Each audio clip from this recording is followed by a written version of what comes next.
पौधों को चलने के लिहाज से 16-17 तरह के पोषक तत्वों की ज़रूरत लगती है, जिसमें हम लोग नाइट्रोजन, फास्फोरस, पोटेशियम की बात करते हैं। इसके अलावा कैल्शियम, सल्फ़र, मैग्नीशियम की बात करते हैं। इसके अलावा बहुत सारे ट्रेस एलिमेंट हैं, उनकी भी बात करते हैं। लेकिन इनमें बहुत सारी चीज़ें हमें मिलेगी कहाँ, कैसे मिलेगी, इन सारी चीज़ों में यदि उलझ जाएंगे तो हमारा ये जीवन भी दुर्लभ हो जाएगा, दुर्भर हो जाएगा। और ये देखेंगे कि सारी चीज़ें इसी जंजाल में फंस गए हैं कि किसमें क्या मिलता है, किसमें क्या नहीं मिलता है। तो कई लोग कमेंट बॉक्स में ये लिख रहे थे कि जो प्लांट है हमारा वो बिल्कुल मुरझा सा रहा है और बिल्कुल वो चल नहीं पा रहा है, तो क्या करें, मतलब ग्रोथ ही नहीं है और बिल्कुल डल सा हो गया है प्लांट। तो आज हम इसी के ऊपर बात करने वाले हैं डिटेल में प्रवीण सर से, कि जानने की कोशिश करेंगे कि भाई अगर प्लांट आपका बिल्कुल डल सा हो गया है, मुरझा गया है, ग्रोथ नहीं है, तो इन सब चीज़ों के लिए क्या फार्मूला इस्तेमाल करें जिससे कि प्लांट बिल्कुल चल पड़े और फुल ग्रोथ आए उसमें और अच्छी सी ब्लूमिंग भी हो। तो चलिए हम डिटेल में बात करने वाले हैं आज प्रवीण मिश्रा जी से। अगर आपको ऑनलाइन क्लासेस लेना है तो आप प्रवीण मिश्रा सर को कांटेक्ट कर सकते हैं। फ़ोन नंबर जो है ना वो आपको स्क्रीन पर दिख रहा होगा, डिस्क्रिप्शन में भी छोड़ा हुआ है, तो आप इनको कांटेक्ट कर सकते हैं। तो चलिए ये वीडियो स्टार्ट करते हैं। चैनल पर नए हैं तो भाई सब्सक्राइब करना बनता है, सब्सक्राइब कर लीजिएगा, इंस्टाग्राम पे फॉलो कर लीजिएगा। बाकी चलिए स्टार्ट करते हैं ये वीडियो, बात करते हैं प्रवीण सर से। सम्मानित नागरिकों नमस्कार, मैं प्रवीण मिश्रा उपलब्ध हो गया हूँ दिल्ली ड्यूट्स यूट्यूब चैनल पर। दिल्ली ड्यूट्स यूट्यूब चैनल अब 10 लाख परिवार के सदस्य में से हम लोग भी एक हैं, जहाँ पर हम लोग ये बात करते हैं कि शहर का प्रदूषण किस तरह से कम किया जाएगा। शहर के प्रदूषण को कम करने के लिए एकमात्र विकल्प है कि आप बागवानी से जुड़ें। जब आप बागवानी से जुड़ेंगे तो आप देखेंगे कि बहुत सारे बदलाव आने लगे हैं आपके जीवन में, आपके पूरी दिनचर्या में, और इतना तक कि आसपास के माहौल में भी, जहाँ पर लोग आपसे जुड़ना पसंद करेंगे क्योंकि आप हैं पर्यावरण प्रेमी।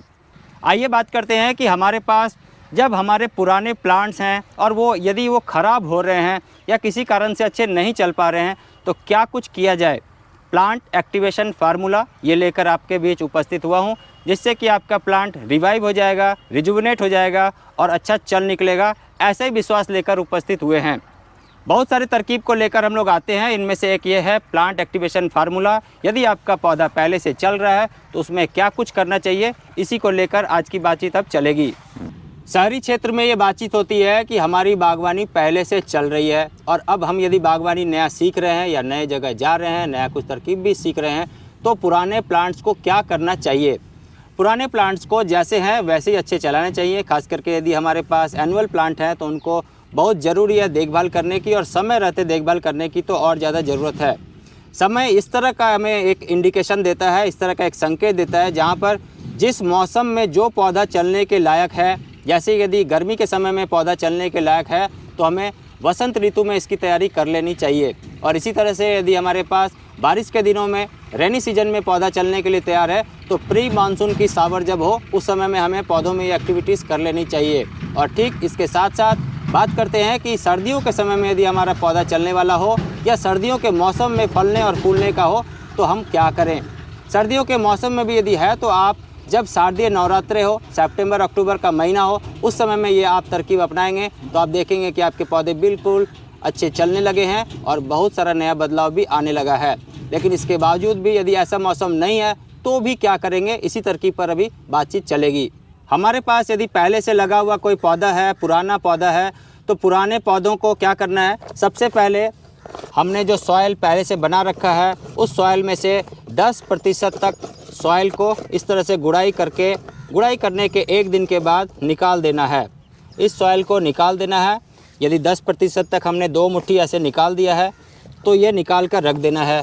इसके अलावा अब बात करते हैं कि नए तरकीब से पूरे सॉइल मिक्स बनाने की।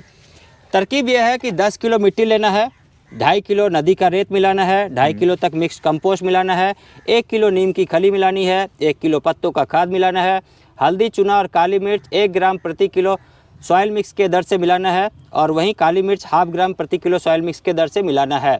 इन सभी को मिलाकर हमने अच्छा सा एक सॉइल मिक्स तैयार किया, जहाँ पर ये भरपूर ऑर्गेनिक मैटर है, जिसमें हम लोगों ने हर एक इंतजाम को ध्यान में रखते हुए, पौधों की ज़रूरत को ध्यान में रखते हुए कर दिया है।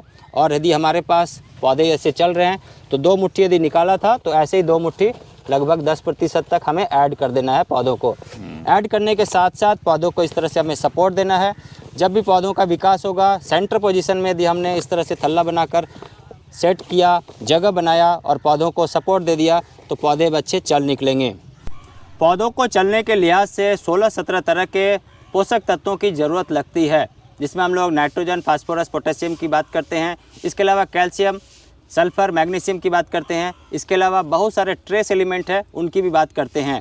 लेकिन इनमें बहुत सारी चीज़ें हमें मिलेगी कहाँ, कैसे मिलेगी, इन सारी चीज़ों में यदि उलझ जाएंगे तो हमारा ये जीवन भी दुर्लभ हो जाएगा, दुर्भर हो जाएगा। और ये देखेंगे कि सारी चीज़ें इसी जंजाल में फंस गए हैं कि किसमें क्या मिलता है, किसमें क्या नहीं मिलता है। बात ऐसे करते हैं कि घर से निकलने वाले कचरे में से ही बहुत सारी ऐसी चीज़ें हैं जो हम लोग इंटेक करते हैं, और गुण धर्म वैसा उस तरह का होने के कारण ये सारी चीज़ें हमारे आसपास में ही है।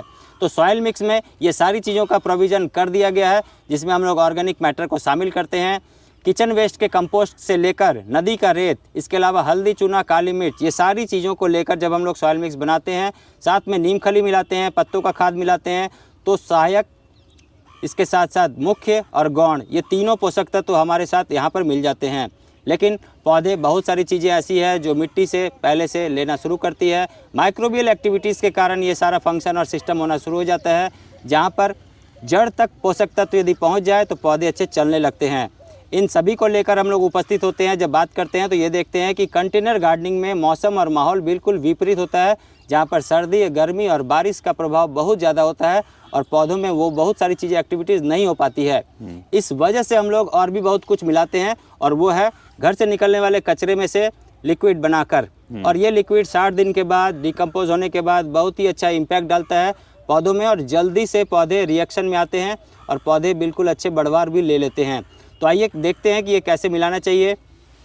सबसे पहले यदि साधन सीमित भी हो, यदि आप देखेंगे कि आपके पास जगह कम है, तो ये लगभग 200 ml का एक बोतल है। 200 ml के बोतल में 5 ml तक हम लोग ये मिला देंगे, और ये मिलाने के बाद अच्छा सा सेक कर लेंगे और पौधों में 15-15 दिन के अंतराल पर डालेंगे। और इसके साथ साथ जब हमारे पास ये डालने का होगा तो हमने पहले ऊपर से नीचे की ओर डालेंगे, जिसमें हमारे पत्ते भी शामिल हैं, पत्तों के साथ साथ स्टेम भी शामिल है, और स्टेम के साथ साथ मिट्टी भी शामिल है। इस तरह से डालेंगे। यदि आपके पास फव्वारा है तो आप फव्वारे से भी डाल सकते हैं। और ये डालने का प्रभाव इस तरह का देखा गया है कि बहुत ही शानदार रिजल्ट है। जो पौधे अभी जीर्ण शीर्ण अवस्था में थे, उनमें अब ये सारी चीज़ें कलियाँ निकल के आनी चली है, और ये आने के साथ साथ अब फूल में भी बदल जाएंगे, ऐसा उम्मीद करते हैं। आप सभी लोग बने हुए हैं दिल्ली ड्यूट्स यूट्यूब चैनल पर, और ये सारी चीज़ें देख रहे हैं।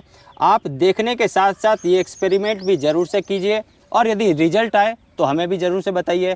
कमेंट बॉक्स में ये लिखकर ज़रूर से भेजिए कि आपको अब किस तरह की नई वीडियो चाहिए, जो कि घर से निकलने वाली तरकीब से लेकर हमारे किचन और टेरेस को जोड़ती हो, या शहरी क्षेत्र में अर्बन बागवानी को जोड़ती हो।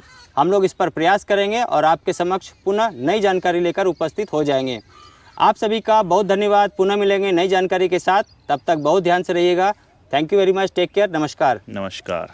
तो आपको ये वीडियो कैसा लगा कमेंट बॉक्स में कमेंट करके ज़रूर बताइएगा। अगर पसंद आया, यहाँ तक देख लिया तो भाई लाइक करना बनता है, लाइक कर दीजिएगा, फ्रेंड के साथ शेयर कर दीजिएगा। और अगर आपको ऑनलाइन क्लासेस लेना है तो डिस्क्रिप्शन में मैंने ना फ़ोन नंबर दिया हुआ है, तो आप प्रवीण मिश्रा सर को कॉन्टैक्ट कर सकते हैं। बाकी आज के लिए इतना रखते हैं, फिर मिलेंगे बहुत ही जल्दी नेक्स्ट वीडियो में। तब तक के लिए टेक केयर, नमस्कार।